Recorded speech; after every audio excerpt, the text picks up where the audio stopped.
তো আজকে আর একটা রেসিপি নিয়ে চলে আসলাম। দেখতে পাচ্ছ খাসির মাংস পরিষ্কার করে নিয়েছি আর এখন আমি রান্না করব। তার জন্য আমি আধ ঘন্টা আগে লবণ আর হলুদ মাখিয়ে রাখবো আর সঙ্গে একটু তেল দিয়ে দেব।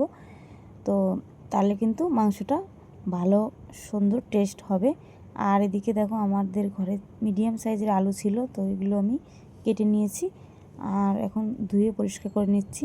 আর এদিকে টমেটো কুচি, পেঁয়াজ কুচি সব রেডি করে নিয়েছি, কড়াইও ধরিয়ে দিয়েছি। আর মশলাটাও দেখো হয়ে গেছে। এদিকে আমি পুরো কাঁচা লঙ্কা দিয়ে রান্না করব, কোনো শুকনো লঙ্কা দিইনি। তো ঝাল একদমই কম দিয়েছি, তো ছেলে ঝাল কম খায়। আর এদিকে দেখো কড়াই গরম হয়ে গেছে, তেল দিয়ে দিচ্ছি। এখন তেলটা গরম হতে না হতেই তারপরে কিন্তু আলুগুলো দিয়ে দেব। আর দেখো এখনই কিন্তু আমি আলু দিয়ে দিলাম আর আলুগুলো লাল লাল করে ভেজে নেব সুন্দর করে, যেহেতু আস্ত আলু দিয়েছি আমি। আর আলুটা আমার এই জন্য আস্তে আস্তে ভালো করে ভেজে নিতে হবে, তাহলে পরে আমার রান্নাটাও সুন্দর হবে, আলুগুলো যদি ভালো ভাজা হয়। আর এদিকে আমি এখন তেল, হলুদ, লবণ ভালো করে মাখিয়ে নিচ্ছি, যাতে লবণগুলো ভালো করে মাংসের মধ্যে যায়। আর এখন আমি এইভাবে কিন্তু মাখিয়ে আলু ভাজা যত সময় লাগবে তত সময় কিন্তু আমি ঢেকে রাখবো মাংসটা মাখিয়ে। তো মাখানো প্রায় আমার হয়ে গেছে, তো আমি এবার ঢাকা দিয়ে রেখেছি। আর এদিকে দেখো মশলাটা কষাচ্ছি, লাল লাল ঝাল ঝাল করে কিন্তু কষাবো। আর একদমই শুকনো লঙ্কা দিইনি, 3টে লঙ্কা দিয়েছি শুকনো, তো ঝাল একদমই খায় না ছেলে। আর আলুগুলো দেখো কি সুন্দর করে ভেজেছি লাল লাল করে। আর তারপরে দেখো মাংস কিন্তু দিয়ে দিয়েছি, আমি কষানো শুরু করে দিয়েছি।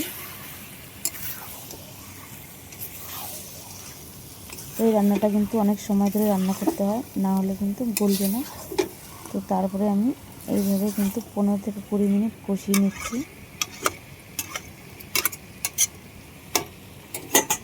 তো 20 মিনিট কষানোর পরে তারপরে কিন্তু আলু দিয়ে আরও 10 মিনিট কষিয়ে নেব।